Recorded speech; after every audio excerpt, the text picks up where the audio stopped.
Welcome to Girlfriends Bible Study, a live Bible study with Connie and friends. Each week, Connie and her girlfriends engage in a lively conversation as they read and study scripture. So, grab a pen, your journal, and your best friend, and enjoy this enlightening Bible study.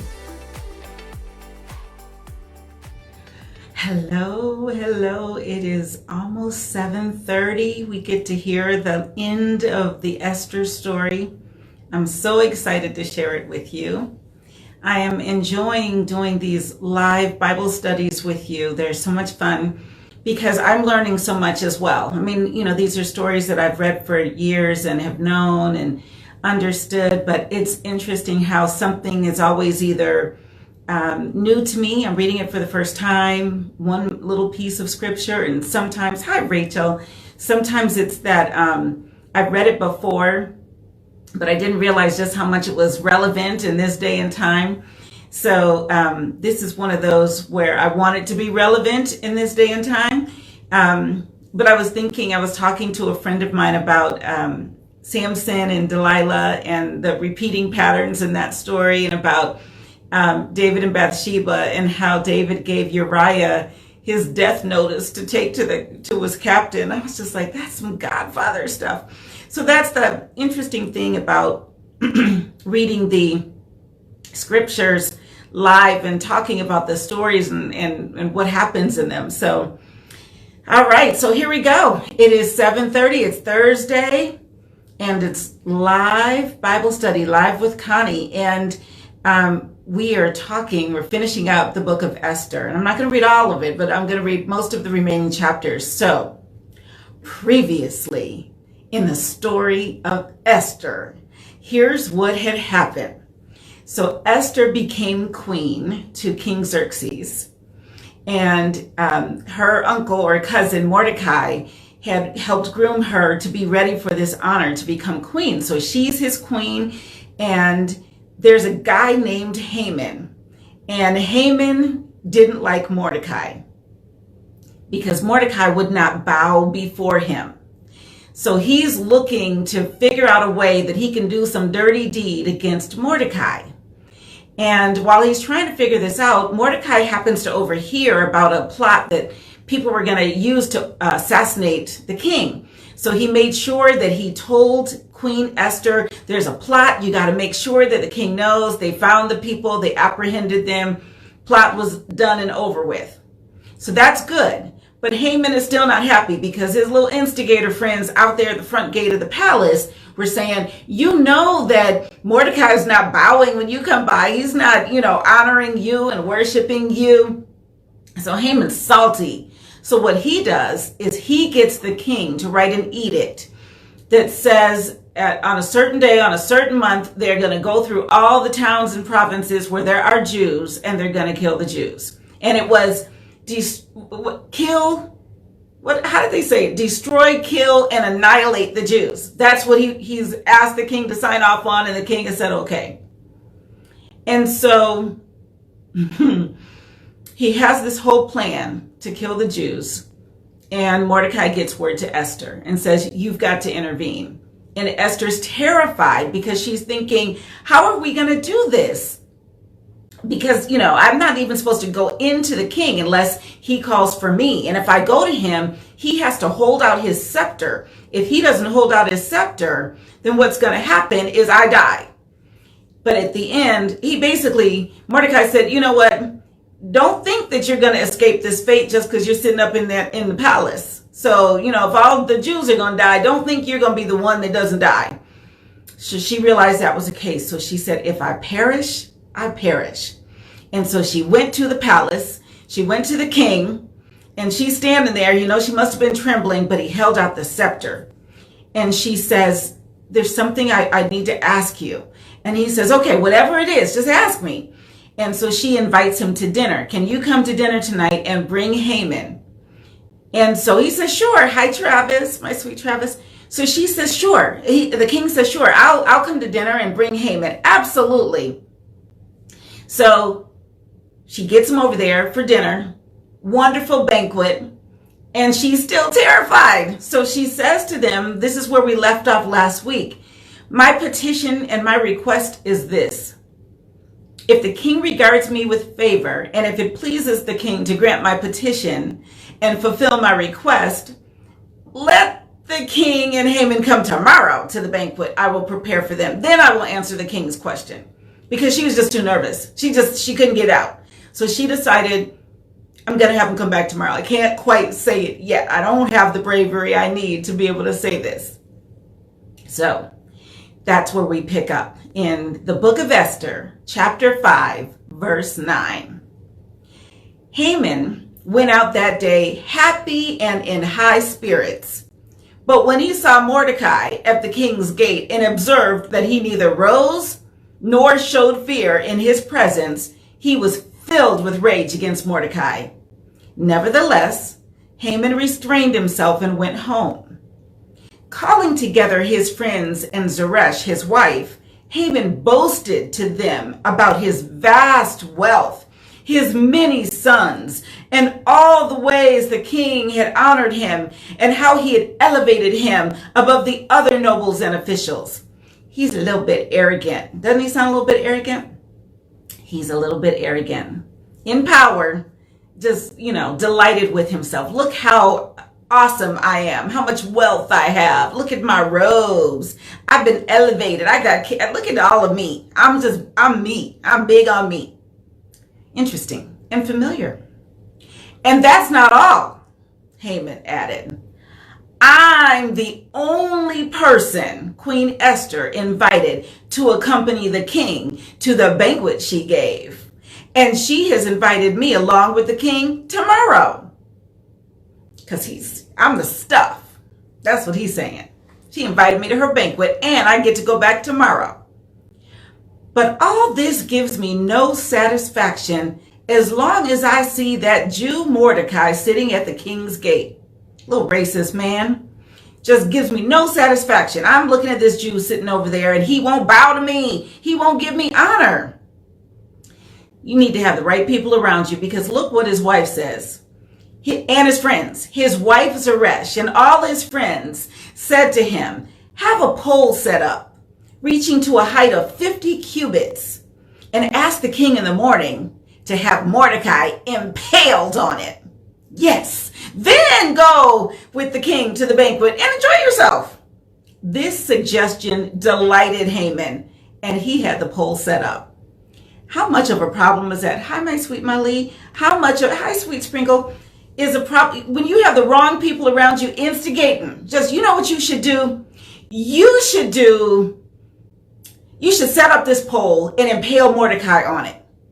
You should you should create some kind of law against Twitter. That's what you should do. These people you got around you, the people are telling you, yeah, do that. Do that. If they didn't honor you the way you want to be honored, you know what you should do? You should do a law. You should impale them. You should do this because they didn't honor you the way you wanted to be honored.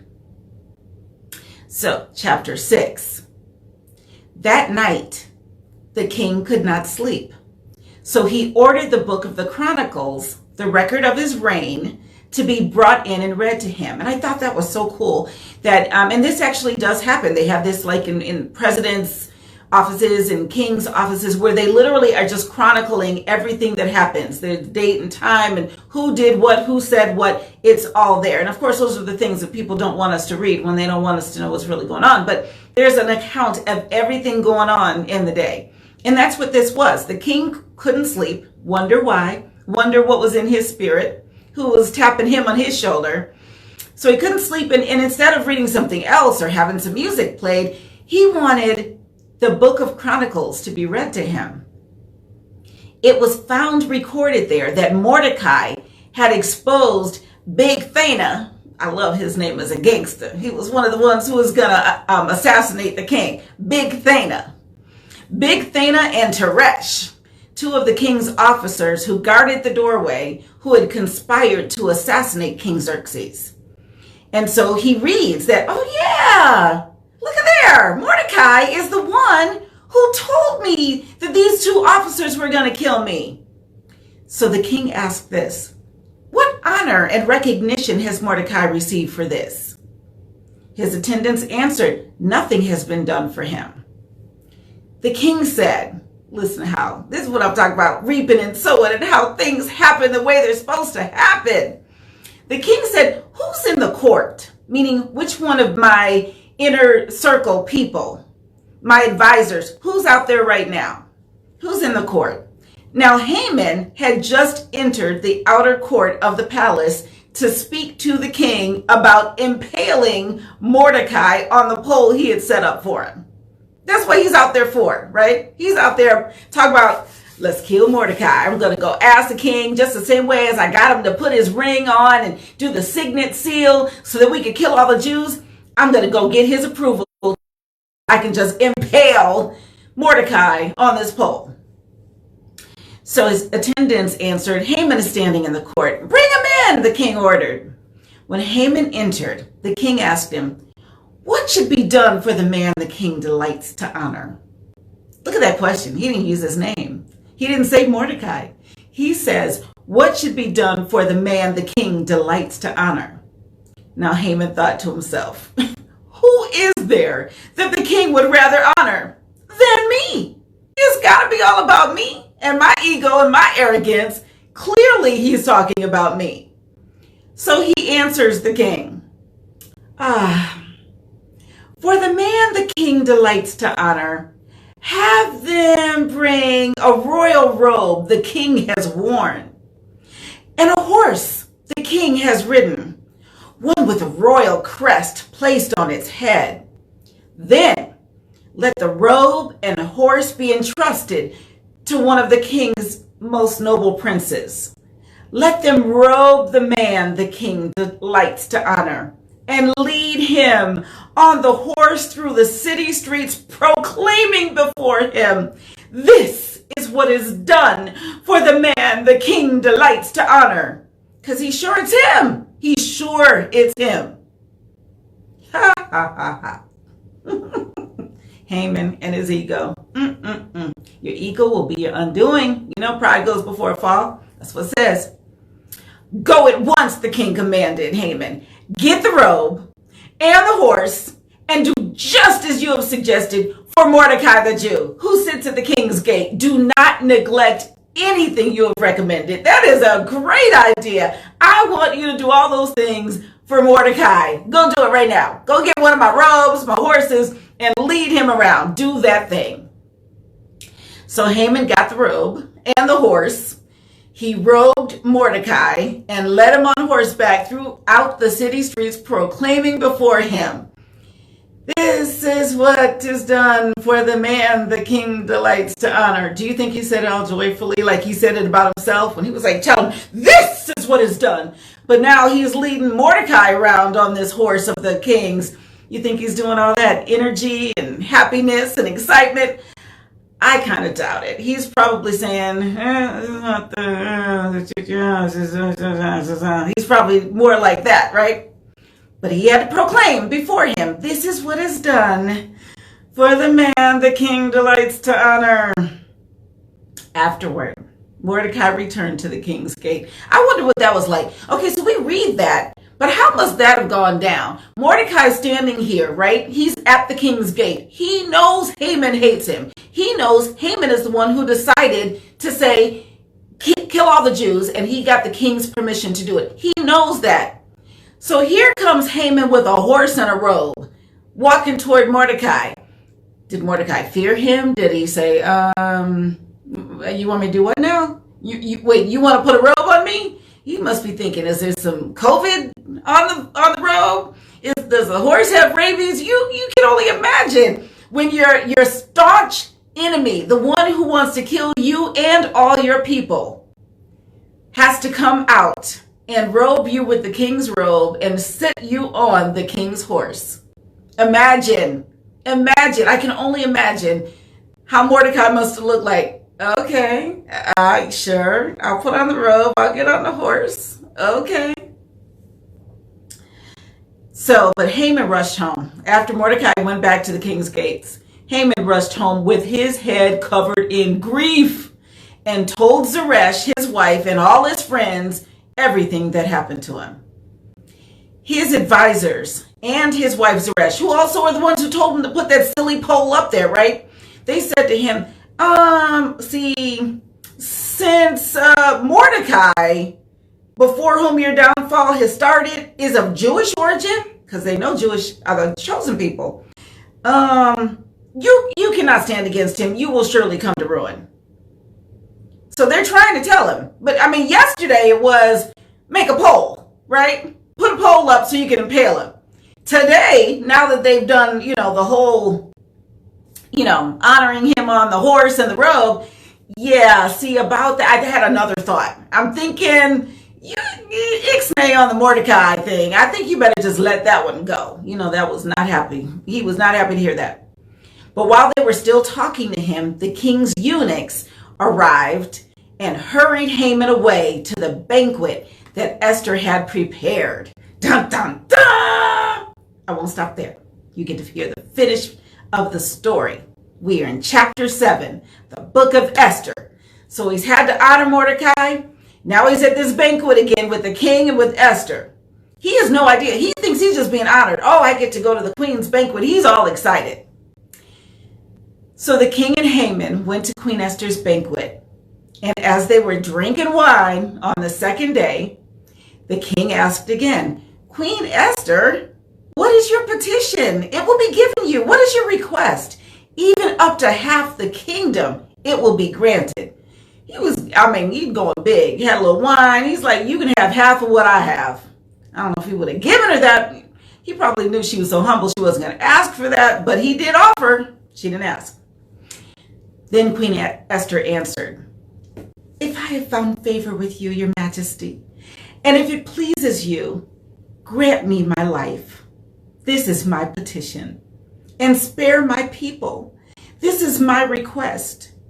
For I and my people have been sold to be destroyed, killed, and annihilated. If we had merely been sold as male and female slaves, I would have kept quiet because no such distress would justify disturbing the king. I beg to differ, but I see where she was going with that. But it wasn't just about selling us into slavery. This is a whole much bigger deal than that. Queen Xerxes asked Queen Esther, who is he? Where is he, the man who has dared to do such a thing? Esther said, and this is where it gets ugly, an adversary and an enemy, this vile Haman, right here, this dude right here. Then Haman was terrified before the king and queen. The king got up in a rage. He left his wine. It says he left his wine. He was mad. He left his wine and went out into the palace garden. He's trying to cool off. So this dude Haman, he tried to kill my queen and her people. Okay, let me calm down. But Haman, realizing that the king had already decided his fate, he knew. He's like, I'm going to die. He already said, who is he? Where is he, the man who has dared to do such a thing? He knows, I'm about to die right now. So he stayed behind instead of trying to go out there and petition the king, because he knew he probably tossed him off the balcony. He stayed behind to beg Queen Esther for his life. Please, Esther, please, please, please. Tell him, whatever happens, just don't kill Haman. Say something. Say something nice, please. Well, this doesn't say it. I'm just letting y'all know. As fate would have it. Those are Connie's words. As fate would have it, just as the king returned from the palace garden to the banquet hall, Haman was falling on the couch where Esther was reclining. So he's just trying to pray, but somehow he tripped and fell, landed on the queen, just as the king is coming back in, as fate would have it. The king exclaimed, will he even molest the queen while she is with me in the house? I mean, the whole thing just looked bad. I don't really feel bad for Haman because, he was a murderer trying to be plotting to kill and do the thing. But, that was kind of bad. He goes to pray, somehow lands on Esther so that when the king comes in, it looks like he's doing a whole molestation thing. That whole thing was bad. But again, death came out of your mouth. What you sowed was death. I want to kill Mordecai. I want to kill all the Jews. I hate Mordecai. He's not honoring me. I deserve this honor. And since I'm not getting it, I'm going to kill all these people. I'm going to get the king to kill all these people I don't like. Well, that law of reaping and sowing, that's no joke. It is no joke. So the king comes in, sees Haman spread out on his queen. And he could not believe it. As soon as the word left the king's mouth, they covered Haman's face. They knew we can't even he just put a bag over him. He's done. Done. Then Harbona, one of the eunuchs attending the king, said, a pole reaching to a height of 50 cubits stands by Haman's house. He had it set up for Mordecai, who spoke up to help the king. I mean, really, it is dirt on top of dirt. I just had you honor this man because he saved my life. You put a pole in your yard to kill him and all of his people, including my wife. Then you tried to molest my wife. The king said, impale him on it. Period. With a T. Period. So they impaled Haman on the pole he had set up for Mordecai. Then it says the king's fury subsided once he knew that Haman had been impaled on this pole that he had set up to kill Mordecai. That same day, King Xerxes gave Queen Esther the estate of Haman, the enemy of the Jews. Here, you can have all this property. Here you go. Yeah, all the stuff he tried to do, I'm going to give you all of his stuff. You can have it. You deserve this. And Mordecai came into the presence of the king, for Esther had told how he was related to her. The king took off his signet ring, which he had reclaimed from Haman. I guess he got that. I don't know if he got it before it was impaled or after he was impaled, but I need my ring back. So he got his ring back from Haman, and he presented it to Mordecai. There's another scripture that says your enemy will become your footstool. It was even more than a footstool. It was even more than a footstool. He gives his signet ring over to Mordecai, and Esther appointed him over Haman's estate. So King Xerxes gave it to Queen Esther. She was like, here you go. We got this. You got this. Instead of it being me, you're over that estate. You get everything. You get all that he has. Hi, Charlene. Esther again pleaded with the king, falling at his feet and weeping. She begged him to put an end to the evil plan of Haman the Agagite, which he had devised against the Jews. Then the king extended the gold scepter to Esther, and she arose and stood before him. If it pleases the king, she said, and if he regards me with favor and thinks it the right thing to do, and if he is pleased with me, let an order be written overruling the dispatches that Haman, son of Hammedatha, the Agagite, devised and wrote to destroy the Jews in all the king's provinces. For how can I bear to see disaster fall on my people? How can I bear to see the destruction of my family? King Xerxes replied to Queen Esther and to Mordecai, the Jew. I like how they say Mordecai, the Jew, because they want him to know. They want us all to know that, yes, he was the Jew. He is the Jew that was the undoing of Haman because of Haman's own arrogance. Don't ever forget those same people that he was going to have killed. Yeah, he's talking to his queen and Mordecai, the Jew. Because Haman attacked the Jews, I have given his estate to Esther, and they have impaled him on the pole he set up. Now write another decree in the king's name, in behalf, I would say on behalf, but it's the Bible, in behalf of the Jews, as seems best to you. Let me not, grammar girl, let me not correct the Bible. I'm not editing that right now.